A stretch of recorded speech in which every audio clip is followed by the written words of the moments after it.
olowooza yani Shemista oyo Gudo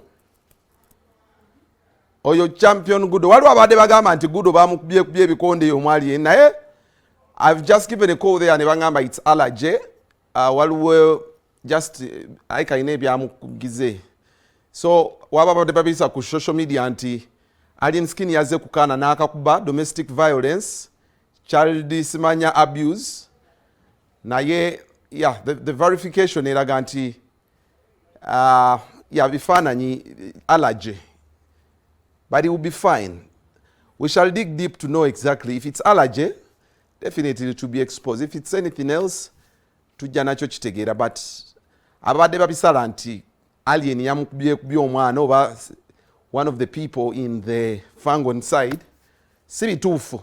The guy is battling with some allergy. That is what I've gotten. So I just wanted to clear that. Champion Gudo. Katukusabire oterere muganda wange. Katukusabire Gudo kusoma kutandise towerwaza sebo ino kugenda osome Champion Gudo. Kale bwe tuvayo Catherine Kusasala agenzeke wa Pastor Bujingo